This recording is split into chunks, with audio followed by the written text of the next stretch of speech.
Makambuyango est commu viral dans la société nabiso congolaise en particulier, généralement dans le monde entier. Yaya soko kei liboso to banayi komona yango soki mutake ko luka musa surtout jeune fille dans le bar à chaque fois il faut pesa makambu ozo makambu. C'est là comment qui difficile pour la jeune fille à zo musala sans pour autant apesa makambu ozo makambu. Soki okesika wana mutali mo kondi mwana mobali o comprendre ce qui va se passer. Soki pe mwana mobali ake ko luka musala kuna au comprendre ce qui va se passer. Kassiaya, dernièrement, ça fait quelques temps passé, tout ce que mon a jeune fille, na biso, baso ko rouler carrosse. Au moins ni moi la moi si, bon tu consiste à que là si carasiko mais badi ko rouler carrosse. Au moins ni moi la mobali, aussi que là si Akiko Luka Musala a aussi la grande entreprise de la place, vous comprendre de Azu Musala ndengenini. Yaya, et badi ko lo matu polele, même ba pasteur, ba businessman. Ba musicien, ba tout tout ba komi ba double sim. Est-ce qu'on komi double sim?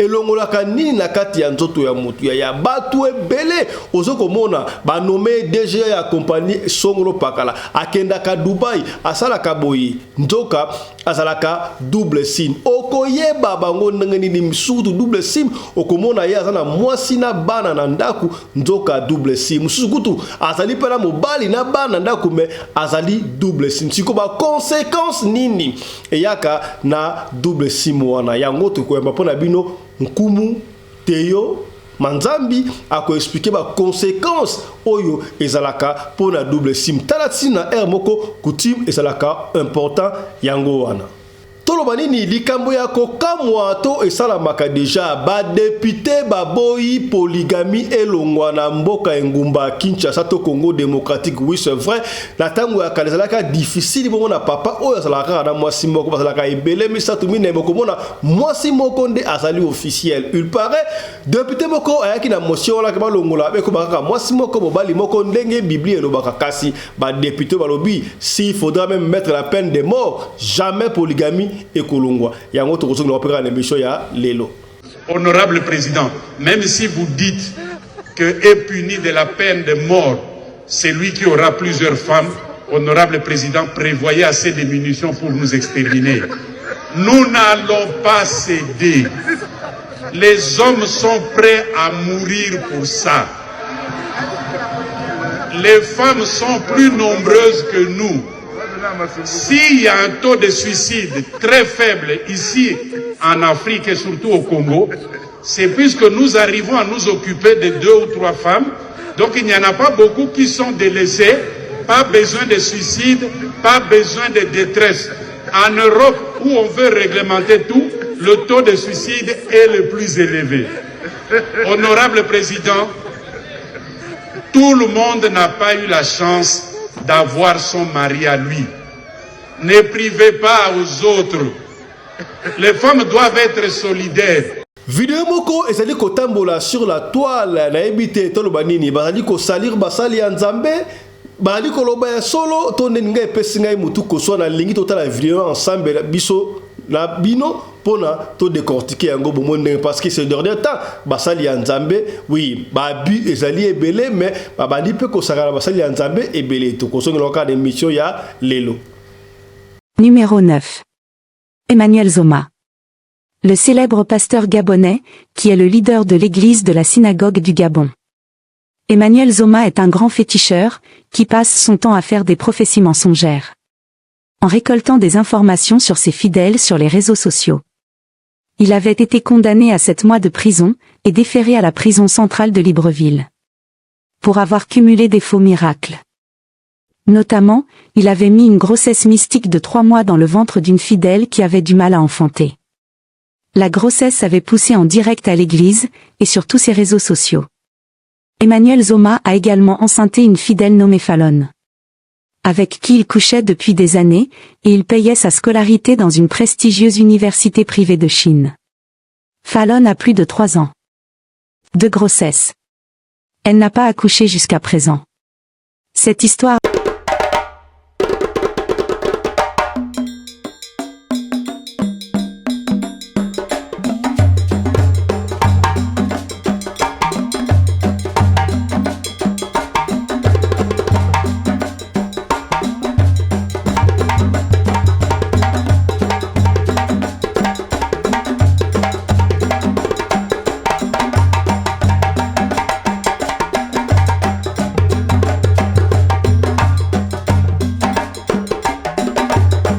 mobali mbinga na mwina ngolo aboya hydroquinone soki ezotambola basheri bazokwea mayanga na retrouve douce tendresse affection epa na yo nasalelo nini mpo ndimake na kupendaka sana shitakwacha pelende Mbote bandeko balandi ya Radio Loko Télévision bisika nyos tu bozwami merci na confiance peu fidélité bozali ko continuer ko pesa programme oyo Radio Lokole masolo et pas wapi to kuta la kapona ko solola makambo zali ko leka bongo na communauté na biso africaine en général mingi ya biso batu ya mangala kombo na ngai Fiston Pelende tata ya Sedek to ko solola makambo ya double sim lelo ya double sim est comme fréquent et l'ingi est comme lokola normal ba misu ba liko benga yango showbiz soki ba showbiz c'est double sim ba tout epelé ba ça ba cadre ba compagnie okomona mutu oya simbela pasteur mallette au bible soki pasteur alinga matayim ta chaka bible okomona ba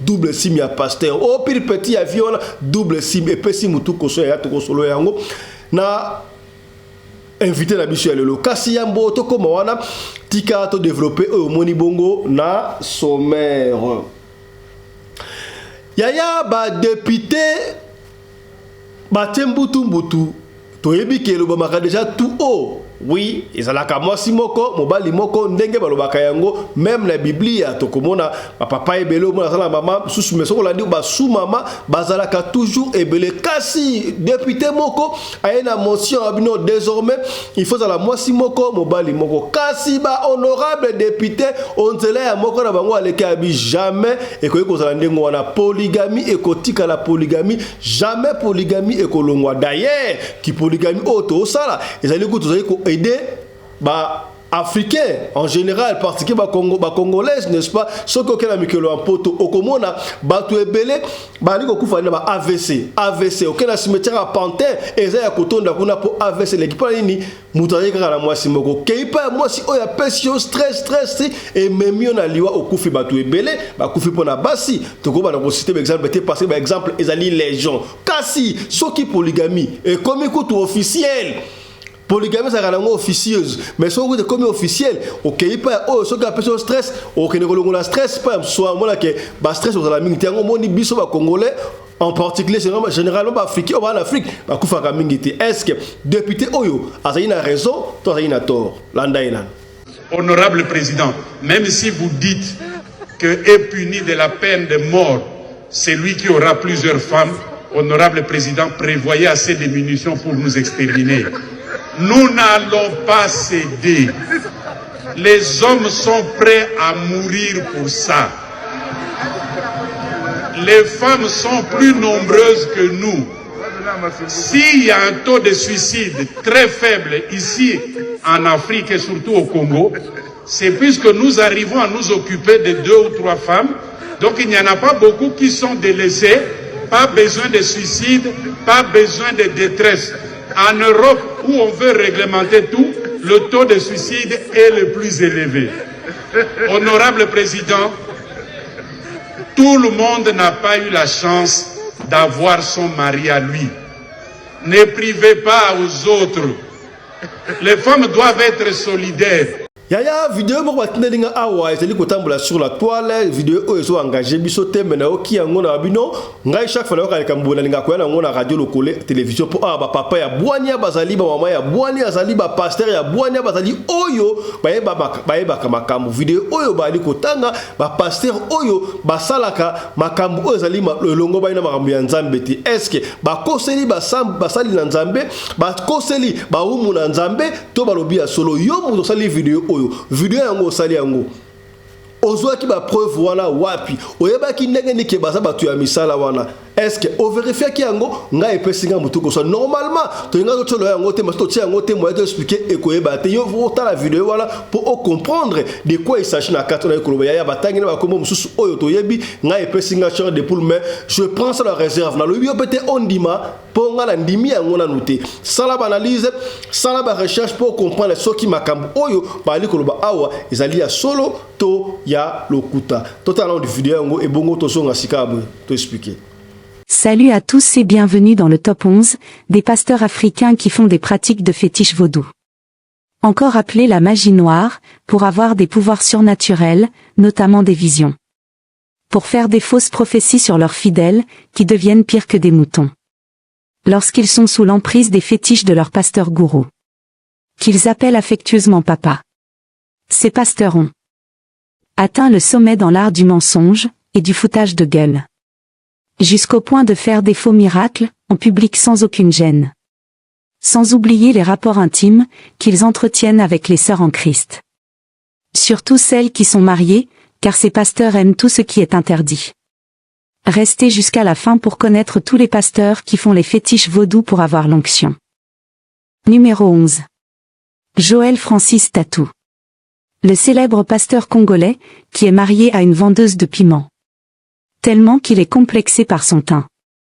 Joël Tatou fait des partous avec sa femme et ses amis. Il la couche dans tous ses trous. Regardez sa bouche, vous imaginez bien ce qu'elle suce à longueur de journée. Joël Tatou a fait des fétiches pour avoir la vision, et l'onction mystique, qu'il fait.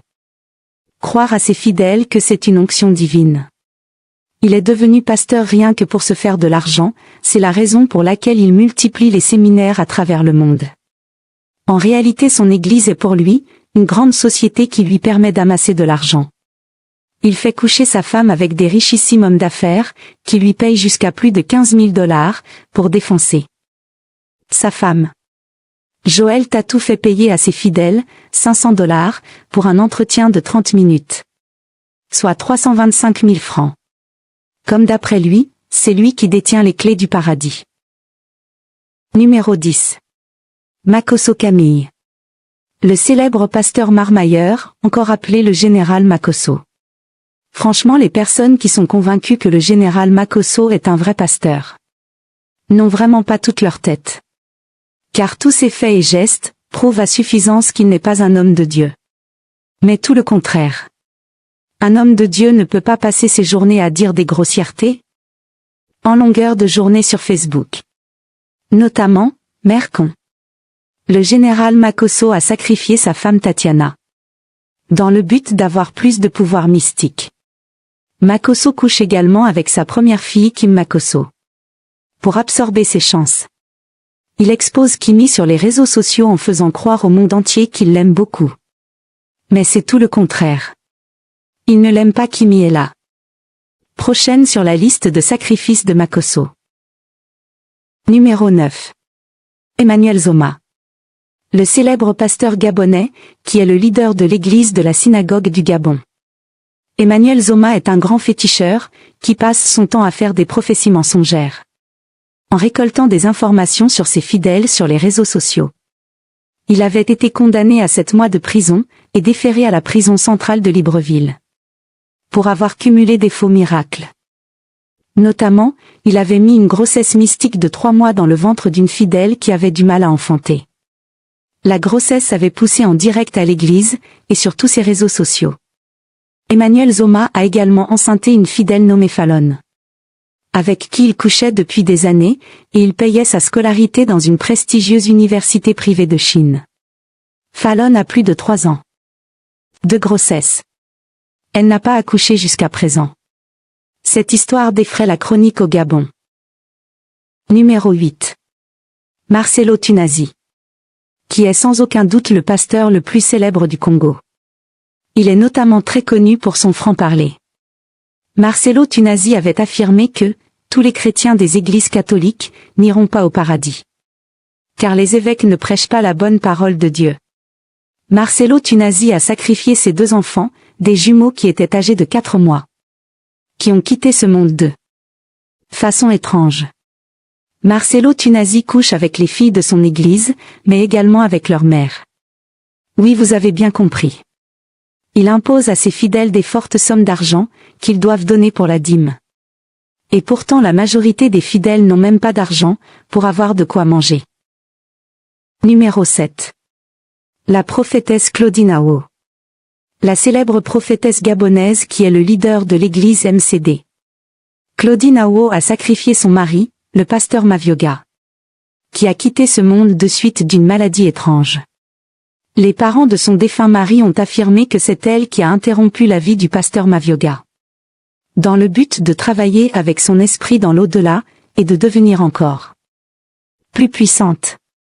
Cette affaire était tellement grave au point où, le corps de son mari a passé plus de 1 an, à la morgue, car les deux familles étaient divisées et n'arrivaient pas à se mettre d'accord sur le lieu de l'enterrement. La prophétesse Claudine Awo insistait pour enterrer son mari dans son village.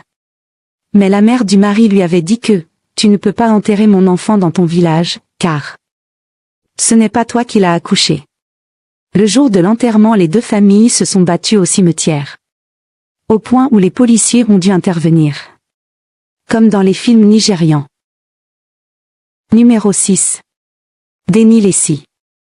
Le célèbre pasteur congolais, qui a le teint d'un caméléon. Tellement qu'il a frotté le kwasa. Entendez par là, produit éclaircissant bon marché. Qu'il a commencé à frotter à l'âge de 12 ans. C'est la raison pour laquelle il a le visage comme un fantôme. Denny Lessi couche avec la fille de sa femme, jusqu'au point où il l'a enceintée. Puis il lui a demandé d'attribuer la grossesse à un jeune homme de son église.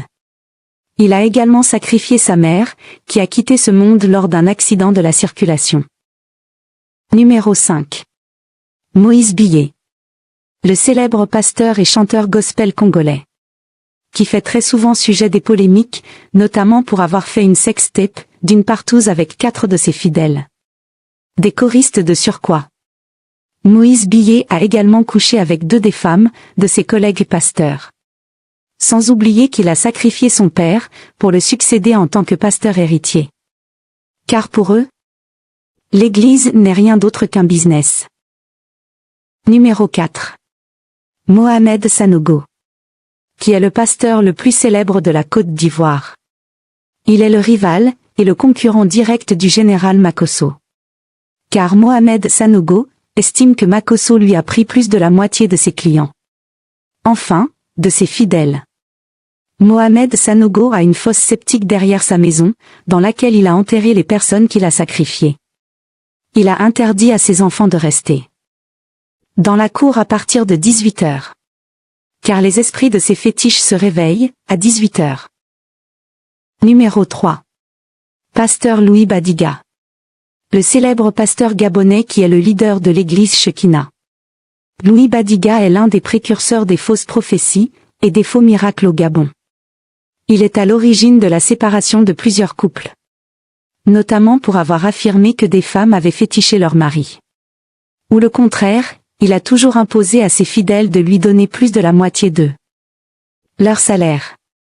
En affirmant que Dieu va leur récompenser à la hauteur de ce qu'ils donnent. Numéro 2.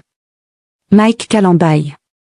Le célèbre pasteur et chanteur gospel congolais, qui est aussi bien connu pour ses belles louanges, que pour ses faits divers rocambolesques, dignes d'un film d'un pasteur qui se fout de la gueule de Dieu. En effet, Mike Kalambaye levait la main sur son ex-femme Péniel, qui avait porté plainte et demandé le divorce. Mike Kalambaye avait également couché une chanteuse chrétienne congolaise qui vit aux États-Unis. Par le trou du derrière, en lui frottant un lubrifiant mentholé, qui lui a chauffé le trou.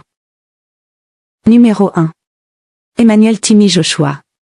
Le célèbre pasteur nigérian, qui est sans aucun doute considéré comme le plus grand prophète que l'Afrique ait connu.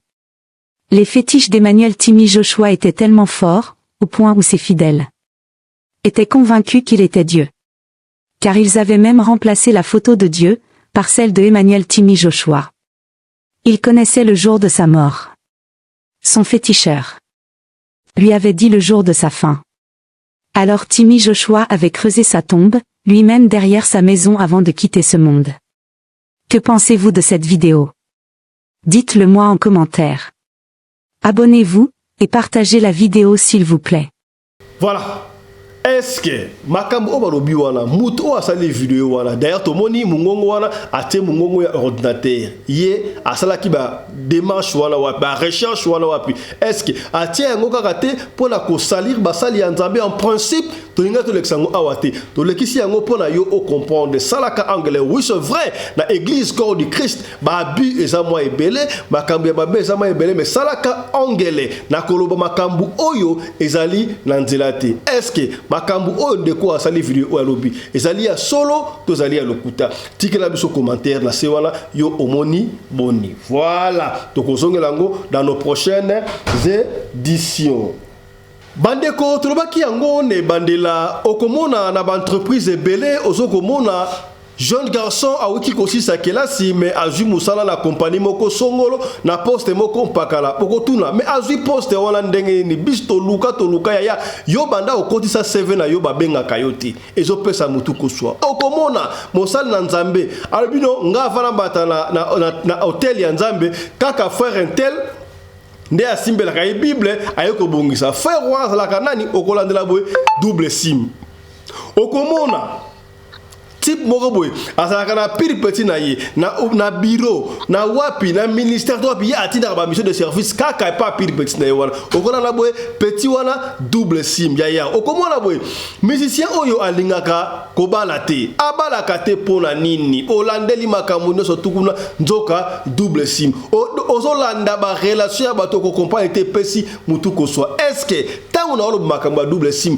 yo so comprendre la gisi nini yango nga epesinga mutu koswa bito solo la lelo ba conséquence ya double sim ezalaka nini pour un jour yo sepelite ozu musala oui c'est bien sûr mais lobina yo oyebite ngala yebinde komoko boyaya azalaka bongo double sim azakutu na mwasi na bana mais double sim suka na ezalaki nini na sima anus ezalaki epolaki ya kosakati basala ba opération marque na marque suka na ye ayaki ko kufa yaya okoyeba te okomona bato mususu kutu asana mwasi na bana ndaku bakansaka papa ke musala ke ndakataki ko baluka bakanzoka double sim epesi yo mawate yo eyebaka ba double sim ebele te conséquence la kandenge nini yango tokoyamba pona bino nkumu teyo manzambi mbote na yo nkumu.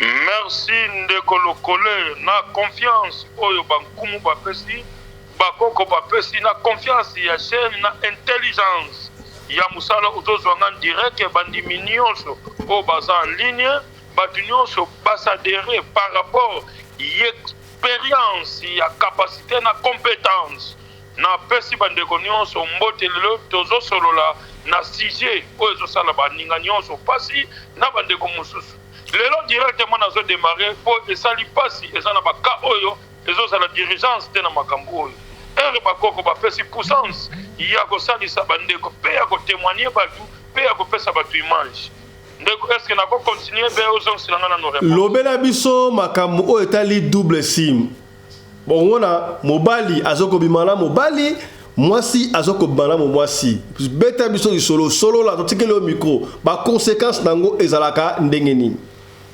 Merci ndeko basi ndeko mibali ndeko ba frère et ba sœur lelo bozomona complication ya vie et bozomona vie na yo ça c'est compliqué oze ba bisika otiaki lokolo te oze ba bisika yo koni atate conséquence ya science oyo ekomi élevé o bazobenga kango ya ba PD donc mibali basi o bazobenga kango deux fois na terme mosusu oyo ya kinois tozobenga kango double sim ezosala mawana pasi lelo okena entreprise bien société bien industriel okokoma wana déjà lobby directeur à lobby PDG boy avant nazo engagement be avant ba derenga na kota fona pesa esima okomona ngonde ozi pose ozi osepele okoti suka nango lega nango eza nini mabe nango eza nini okozwa musala nyonso ozozwa ba frais d'émission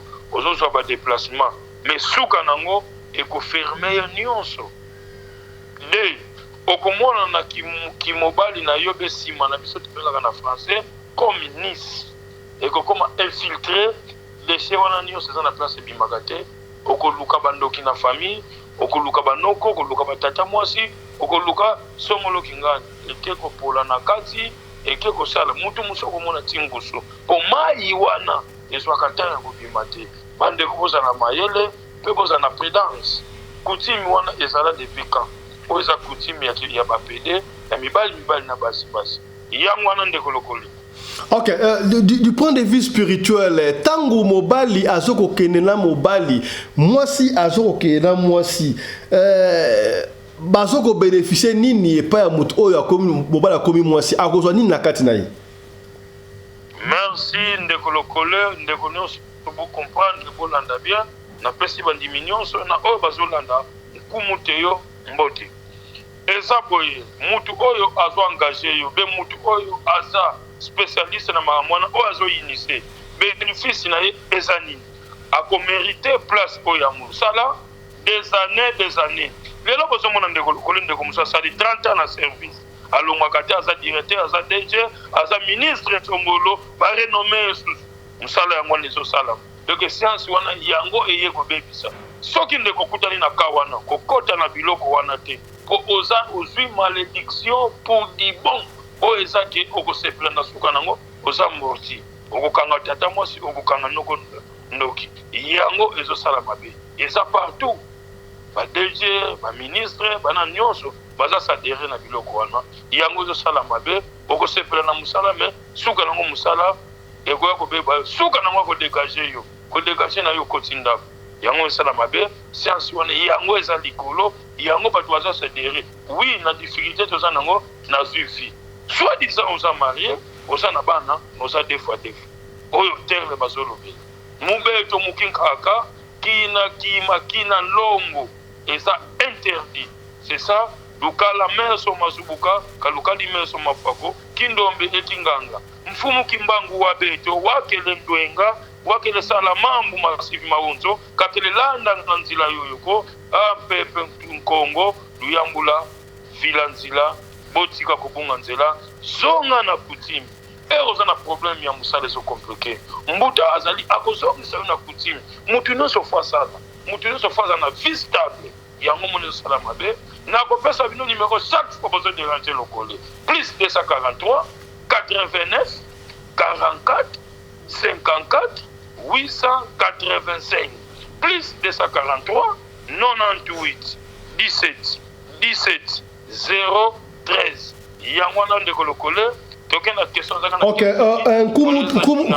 kumu manzambi bato oyo soki par exemple bangi bazwa na compagnie bayebisi yo il faut pesa makambu ozwa makambu osala bongo double sim est-ce que soki mutu azwi double sim bazokozwa bachance na ye n'est-ce pas ezalaka bakobanda koutilize tv na mobimba tozalaka na temps moko précis soki bazwi basaleli yo mpe basundoli yo ezalaka na temps précis ezalaka pour du bon terre basaleli bautilize yo mutu ase maintenir poste oyo aza sadere oyo azosala bétise na nsima na yo kokota na piste wana te eza piste ya mabe donc eza na piste mabe lelo ozomona soit disant mutu nyonso oyebi aza musicien aza DG aza mutu songolo amaintenir poste par rapport engagement na ye mutu fo apesa nsima yango ezosala mabe donc soki oza musicien okomona musicien wana aza toujours likolo science oyo eza na bêtise po etelemi likolo mais soki oza na bobungi okomona ngo eza science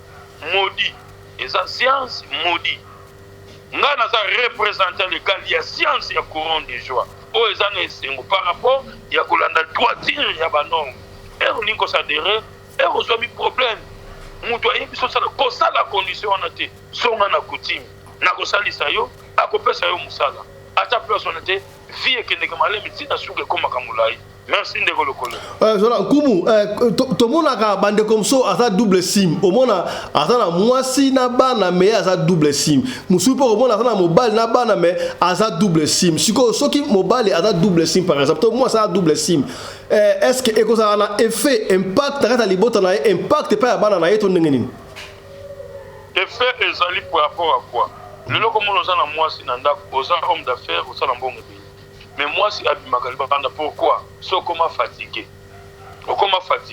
okomaka nauti mosala nauti nazala kolemba nazala boba effet yango wana déjà okomi na double mémoire par rapport à nini na suka komona na bana bakozwa malédiction wana na suka conséquence nango bana bakozwa malédiction oyo papa mosala bandaki kosala lelo kosepela ozozwa mbongo ozolia mais ozosatisfaire mama te kokomika raison pour laquelle ke naza musala nazosala naza fatigué fona kende bo ezosala mabe ezosala plus soni botika kobunga coutume ezosala mabe lelo ozomona oyo bazosala bazobenga double sim na bapaster aza kaka na mutu oyo ametina abongisaka chaîne akumbaka bible aza na mutu oyo kaka mbongo nyonso ye mutu arekupa yango ata aza te yango bapaster ezosala soni na pasi un pasteur ozwi na compte na yo etake moteyi etake mosali otie wana mpo bato baenvoye yo mbongo okoka kosala baimmeuble na yo baflati na yo okeleke na bisika noti na baboite ezosala soni bozala na attention peuple moyindo ekoti na changement likambo eza na nzela ya mabe tokozongisa yango na nzela ya mabe bozopekisa bato bazonga na coutume pourquoi bozopekisa bato bazonga na coutume pourquoi nga nasali mosala oyo ekangami likolo yango ekangami na se naza na eloko moko oyo ekokomplike te mpo ekoluka eloko wana nga na kosala mosala oyo ekoluka yango ozosala mpasi tika tokenda bino na detail tina suka etikali na bana kotanga moko tina suka ekobana na musicien na badj na baministre nakokende nango directement attention botika kobungisa peuple congolais nzela botika kobungisa poso moyino nzela to respecte coutume kumu tango tozalaka bana mikie ezalaka na système tomele komona ono o Karine na ngai komona ya moko ya mwasi azwi mona moko ya mukio ya mwasi ono Karine na ngai c'est wana pesa kaka ba double sim ezala catégorie moko ezalaki par rapport ya kosepela na mutu na sepelaka na mwana oyo na kokende na tradition oyo ekomi lelo te bozala ve eza science moko oui okonginda okotonga baflat baimmeuble suka nango ekozala amodi biloko wana nyonso ekomona na tante po yo moko oza na vie moko ya mokuse comment c'est possible lelo tia tobengi Adam na Eve bazalaki nani bazalaki mwasi na mobali comment c'est possible mwasi mobali bozoke na tradition wana tie mosapi wana zongisi wana pese nsima eza mawa mpona yo ozwami coutume wana malamu ozwa mosala wana te malamu osengage na eloko wana te. Ok, Goumou, une question qui me vient en tête avant de rochiter. Est-ce que impact ni nezalaka ceux qui battu signé pacte ya disons pacte ya makila parce que ndeko tu nga mutabi tu nga pas en Goumou. Ayebi ndeko moko boye bazalaki na copine tant bazalaki bana mikie. Bazuba Gillette o ya kati Gillette Amélie Makila Mundinga ou pas quand Gillette Amélie Makila Ndeko Mususu et puis basui kadena basui ba moni kadena auto kangi yango fongo la babwaka na mai bolingo na biso ekosila kaka tiju kadena oyo ekofungwa mais tango bakola oya kenda poto o mso atikara na kisasa mais est-ce que ezala kana ba lien moko tikala na relation dengo wana pas que ça. Merci ndeko DG wana ezalaki mémoire bu mwana ezalaki science te ezalaki impact te soit disant ngana meli makila no yo meli makila no ya rien qui change bato batika ko se tromper ezalaki nanga bu mwana complexe bato mazo sala ndenge aussi cadena et loko no ce que veut dire la spiritualité pouvoir ancestral ezalaka connaissance yo posa na pouvoir mais connaissance ya ko ba utilisation et loko ya ko sala c'est archi fort sur wana. C'est ça. Voilà, to comme na biso na suka sika boye kumu manzambi batu oyo bana problème ya bo pikiliki ba okundu banzoto oyo ba signer peut-être ba pacte moko bazoko katendo de oyo akota na monde ya double sim est-ce que yo okosali sabango et public ça sunini alobo mboka yo va finir. Merci ndeko lokole na utaki koloba la fois passée ndeko nyonso azana condition oyo ba pesa ye ezofandise kimia te nga asadere pa na ko changer na modalité mosusu atoza defa so ni na longolo na round na kozongisa na coutume c'est ça musala lelo zo mona ndeko DG botika ko mitungisaka ba église oui église talaka motema ya mutu mais alaka te omipesi mobimba par rapport il y a pasteur na yo commerçant, il y a pasteur na yo asala ka mangoulage, il y a ngozo sala passe ndeko lokole. Nazo songela koloba na bandeko. Baza la mingi na dérangement te, oza changer administration ya musala. Numéro ya kumu manzambi mbuta oyo ba pesi puissance ya ko salisa poso muindo ba vene ngangu yendwenga ekindia tusulu ye mambo maunzo plus de 143 98 17 17 013 plus 243 98 44 54 885. Na sepeli mingi kozwa directive ya ndeko lokole par rapport ya koboya ko décevoir na en pleine musala lelo vendredi za ka journée musala lobe za ka repos na dimanche repos na pesi bande ozana question ya kotuna ozana besoin ya likamu manyonso maladi nyonso tokoloba yango te soki naza na capacité ya kosala yango te carrément na koka ko décevoir yo te na kondima pe engagement na te ozwa mi problème toujours lupangu mutu abotoli yo soi-disant ozwa avocat opesa ye mikanda teki lupangu soko se retourner na kozongisa lupangu no na banor ozwa mi problème ya diabète type 1 type 2 par rapport à l'absence il y a pancréas ou il peut se vide et peut se faiblesse qui m'emball na kozong na bano oza na besoin ya marketing et logo outil nango marketing ezoteka maté naza na capacité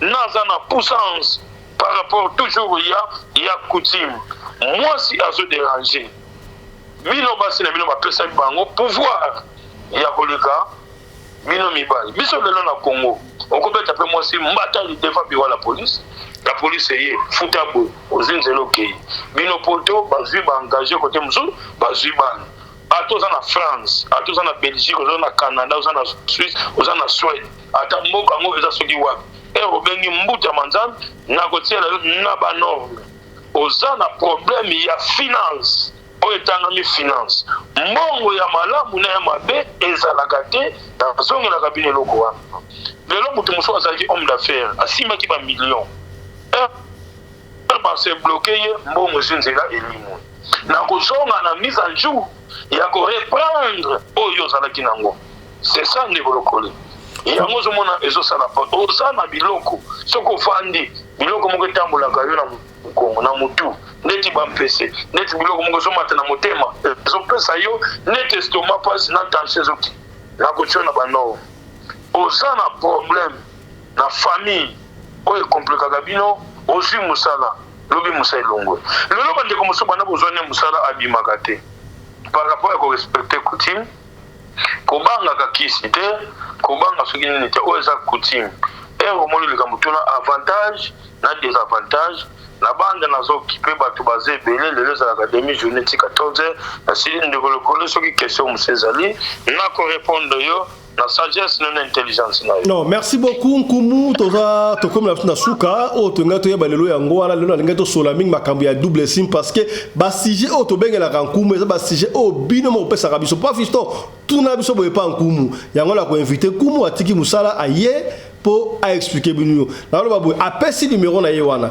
numéro pesa au bas de votre écran et ça ka nécessaire te o le ka parabiso benga ye mo Nkumu bo solo la kuna de coloribus and gustibus non put disputandum. Des problèmes de goût et de couleur ne se discutent pas. Mutuna mutu ala ndenge na ye adukaka solution na ndenge na ye ozali télévision commerciale. Benga Nkumu na problème oya yo akosunga yo po ba témoignage pe ezali. Merci beaucoup Nkumu. À moi que kambaro ba suka ezali. Merci ndeko lokole pour la confiance oyo ya kopesa nazo respecter bino na kati musala na ye lelo la spiritualité pouvoir ancestral bukoko coutume tozalaka na deux forces négatif na positif balingi koloba te ke nyonso ya mokili fo ezala respecter me nyonso fo esala mabongo tokendeke mpe ti opito oke okito lelo biki lobi okufi eloko wana connaissance ya mutu foko tiaka na musala spiritualité ekomi na lukuta en plus c'est comme na qui escroquerie na musala oyo teza te ke likambo nyonso oyo ya mokili kumu feke nekaka na positif il y a des positifs il y a des négatifs mais respecter bano na kobima libane na mote faut la respecter merci na pesi bino mbote oyo no sazana question ko tuna ko benga oyo no sazana likambo oyo eza privé akobenga na ko respecter ye obanga ka coutume ni condition ni problème oh maman la muka na butu boye papa la muka na butu boye non si hier na yo resombi musala na tio na banor merci beaucoup Bandeko émission Esili Awa portez-vous bien santé de fer à tous chap chap Echara.